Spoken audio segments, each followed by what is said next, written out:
I'm going to read a little passage from a book called Moonlight and Remembrance. It's a tiny little, just a tiny little book by a woman who lives on Martha's Vineyard. And her name is Ingrid Goff Madoff. And I keep this little book by my bed on my nightstand. Again, she is somebody that she's not at all she's not well known, but she is somebody that I feel like is also like a modern day Rumi or Hafiz, just really remarkable way with words. Hey, Sheila. I'm just so happy that you told me that I had the Tuesday link. So now I see that folks are joining, and I'm going to go ahead and get started. Welcome, good morning. My name is Tara Healey, and I'm the founder and director of the mindfulness program for Harvard Pilgrim Healthcare and Tufts Health Plan. We are now under the umbrella of Point 32 Health. And for anybody who is new this morning, a very warm welcome. These practices are fully guided, about 12 to 14 minutes in length. And there will be periods of silence. And then you'll hear me sort of drop in a phrase of just notice where your mind is. Because the mind wanders, it's not about stopping thought. And we see that a thought has slipped in, we soften our body. There's always a physical contraction when there is thought. And we don't tend to notice that too much. And it's really good body awareness because the body is the primary, it's like one of what's considered to be the first foundation of mindfulness. So really tuning into our bodies and noticing that when a thought slips unnoticed is noticed, it's this really significant good moment. Pat yourself on the back because now you're awake, you're aware, you know it. Soften your body and then return. And you just keep doing that as if you were lifting weights against the resistance of the weight to build strength and flexibility. You can, in a way, think of the thinking mind as a weight. In a sense, you need it. And then we develop greater enhanced awareness. We steady the mind through bringing the attention back over and over.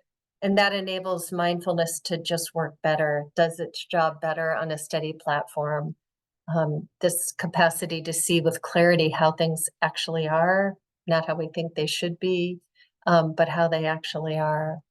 So I'm going to read, how do we manage the contraction when we aren't meditating? Yeah, really good question. So that I would call that just informal practice. So as we move throughout the day, and the more we practice, even, not just with breath meditation, but with body scan meditation, which I'll actually do with us today, that gives us greater facility in our day-to-day life. So the idea is that we're practicing, setting aside time formally to practice, to then take what we're learning about the body and the mind into the service of our day-to-day life, so that we're not just awake, aware, alert when we're formally practicing. But of course, the idea is like we want this to serve us and others well. So even periodically, if you're waiting online somewhere, and you remember, part of this is just remembering, just notice how your body is. And if you're feeling especially stressed, it can be really helpful to just drop into the soles of your feet. Just feel that point of contact with the soles of the feet and the ground that you're on. So we'll have time for more comments and questions. But the idea is, we're setting aside time to formally practice, to then carry that wisdom, steadiness, concentration, mindfulness out into the world. So I want to read this passage. And again, like, she doesn't title any of her prose. It's just all in this really sweet little book. Um, and so it's been uh, it's been pretty gray around here the past few days. And I opened up to this page, and she says, "I know I oughtn't argue with the shape of the moon. It is what it is, beautiful always. And I know not to argue with the timing of the sun. It comes and it goes. Still, sometimes I state my preference as if ordering tea at a cafe, a little less darkness, a little more light." So let me read that again. "I know I oughtn't argue with the shape of the moon. It is what it is, beautiful always, in beautiful in all ways. And I know not to argue with the timing of the sun. It comes and it goes. Still, sometimes I state my preference as if ordering tea at a cafe, a little less darkness, a little more light." So with that, let's go ahead and move into a posture that feels like it's going to be supportive for you this morning. That could be lying down, could be seated, could be standing. And just take a moment to settle in, letting go of all that has happened so far this morning, releasing anticipation of what's to come, allowing yourself to arrive fully, mind and body together. And just allow attention to drop into the body. So, noticing points of contact with the back of the body and the surface, noticing a pulsing or a vibration. What has your day brought so far? What physical sensations are you aware of? With curiosity and receptivity, just simply receiving. It may be pleasant, it may be unpleasant. Perhaps it's neither of those. With the idea of letting go of a preference for how we want things to be and start from a place of seeing how things actually are, receptive and open to what is occurring. And let's take a moment to expand awareness to include sound. So, sounds that might be in the room or even outside of the room that you're in.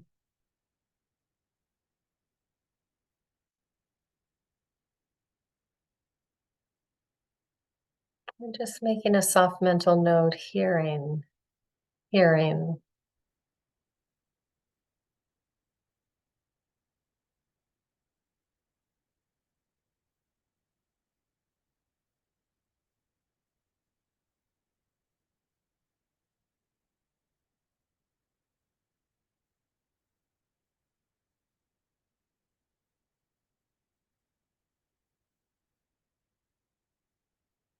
and bringing awareness back inward to the whole body. And this morning we'll do a body scan. And this helps us not only to tap into what's going on emotionally with the body, so especially if we're triggered in some way, the emotion of that trigger lands in the body somewhere. And for each of us, it's a little bit different.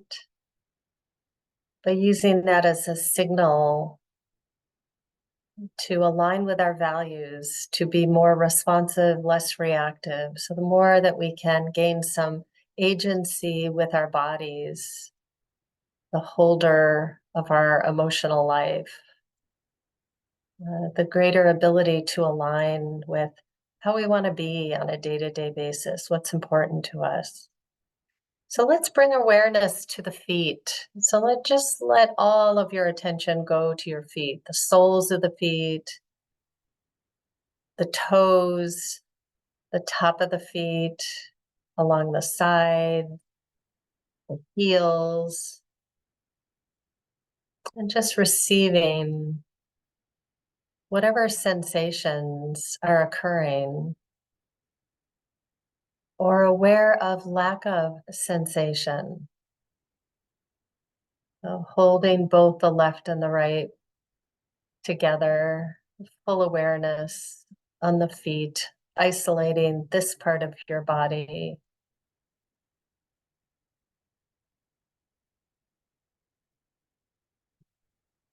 Receptive, curious as we release the feet and move up around the calves, shins and the calves, both the left and the right.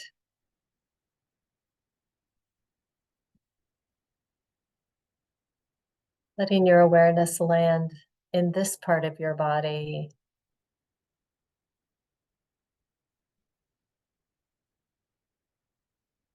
Noticing sensation or lack of sensation.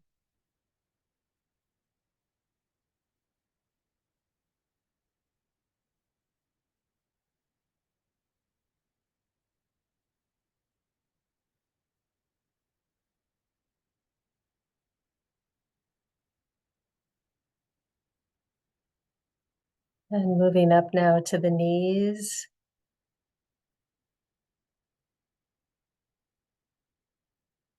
Holding this part of the body in your field of awareness, top and sides and the back.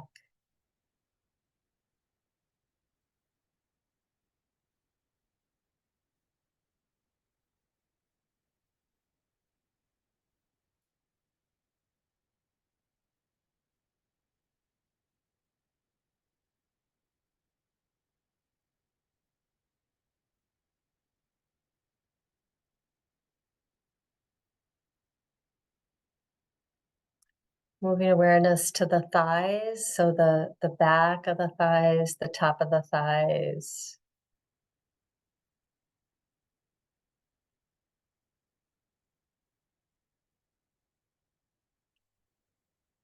With curiosity and receptivity, isolating this part of the body and noticing what sensations, perhaps point of contact, perhaps it's the subtle feel of clothes against skin.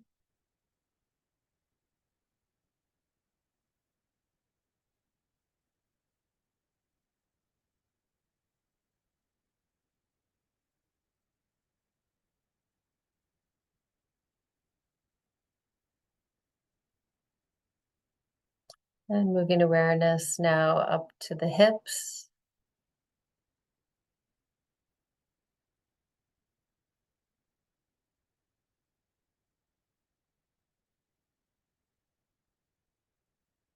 Aware of this region of the body, aware of sensation or lack of sensation.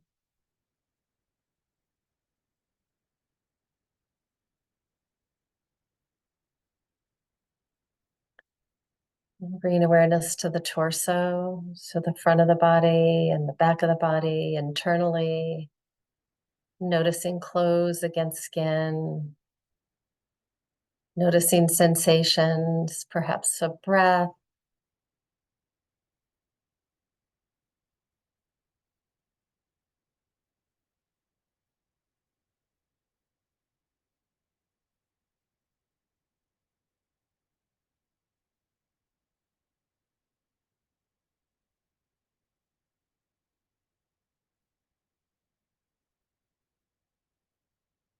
And bringing awareness to the shoulders and the upper arms.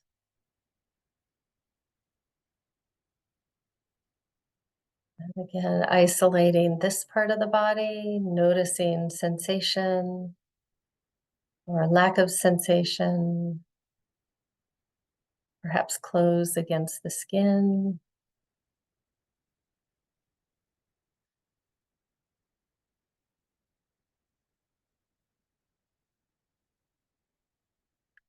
And moving down elbows, forearms, and hands, both the left and the right together.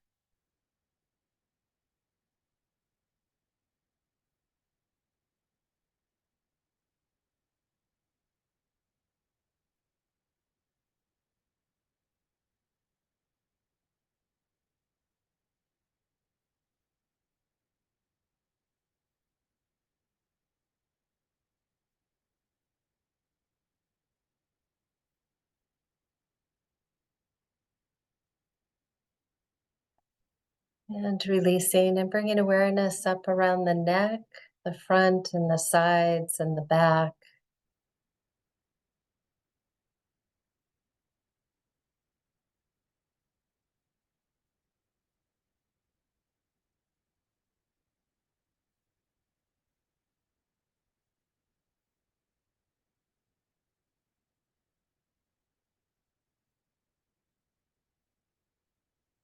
And moving awareness up around the back of the head and the sides and the top of the head.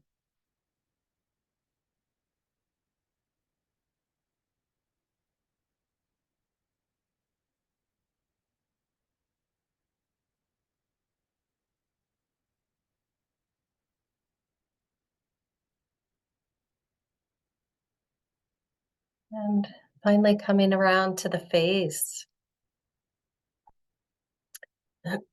So to the forehead and the eyes, cheeks and jaw, mouth and tongue. And see if you can soften the muscles of the face, perhaps the area around the eyes or the jaw. Resting to the degree that you can and noticing what sensations are present or a lack of sensation.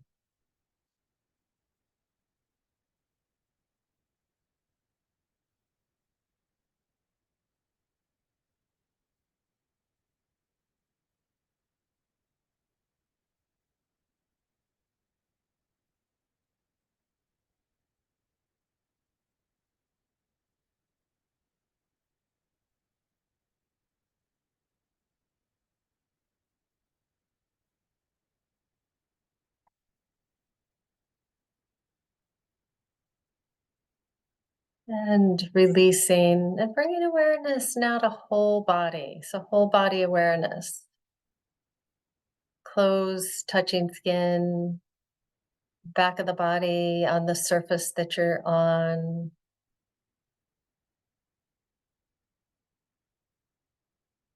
What sensations are you aware of? Just simply receiving.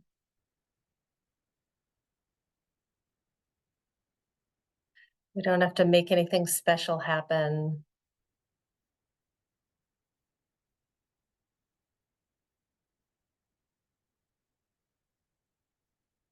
Just fully receiving yourself as you are.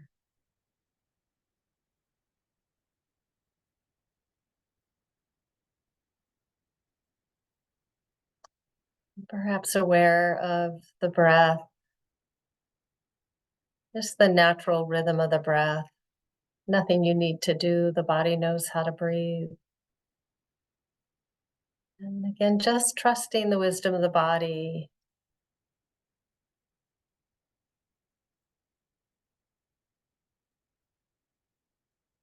And as we bring this meditation to a close, may we be peaceful and at ease. May our heart be soft and open. May we be safe and protected, and our bodies healthy and strong. And may whatever good comes of our practice be for the benefit of all beings. So, taking a moment, if your eyes were closed, to open the eyes, um, or if they were gaze downward, looking around, just reorienting. Um, so we do have a couple minutes, and anybody who would like to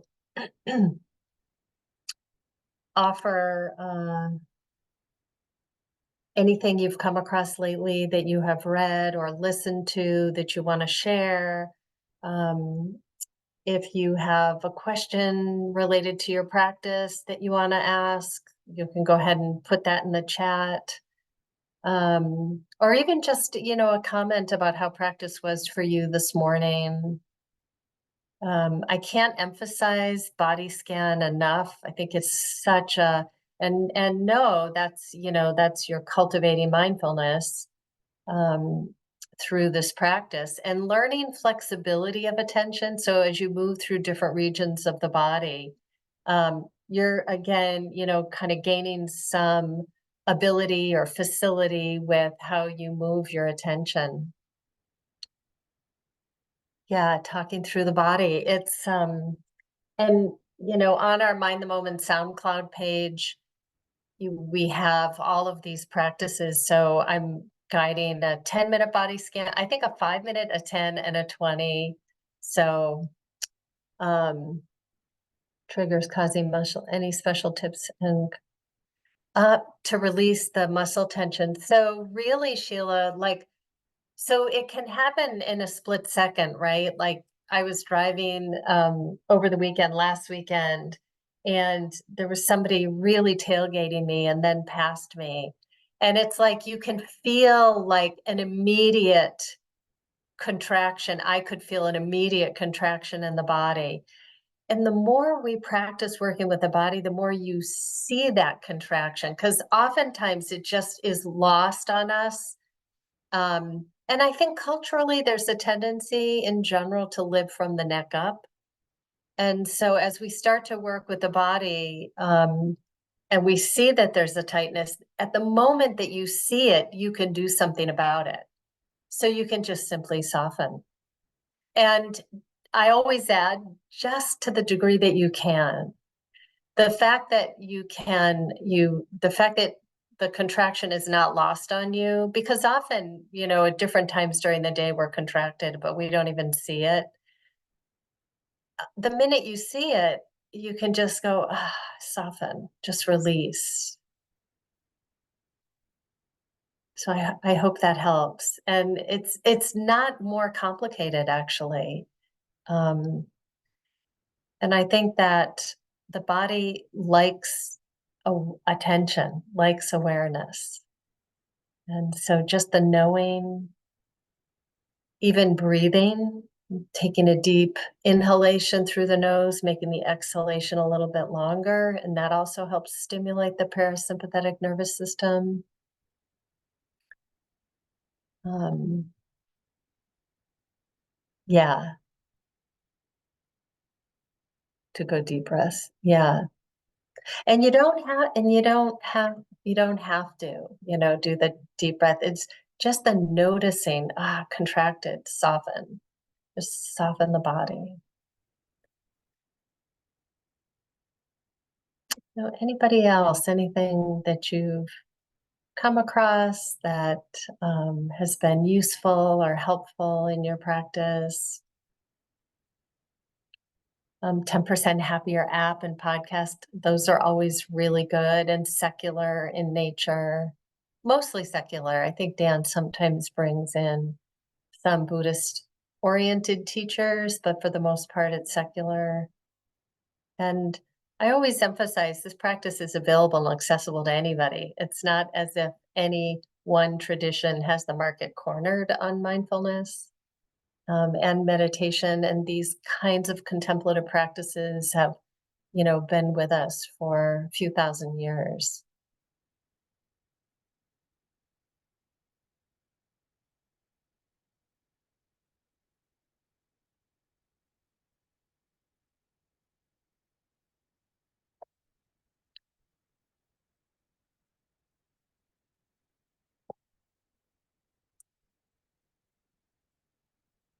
Gaining curiosity. Yeah, it helps with difficult body. Yeah, once I noticed. Thank you. Yeah, curiosity is really key. Just even dropping in, what's happening here? What's going on? And the idea of receptivity, I often like those two kind of coupled together because it's curious what's happening and then receptive to it, even if it's unpleasant, especially if it's unpleasant. Part of what you're learning is through that curiosity and that everything is of a nature to change. So when things are unpleasant, they're not going to be that way forever. They are of the nature to change. It's just a law of the universe.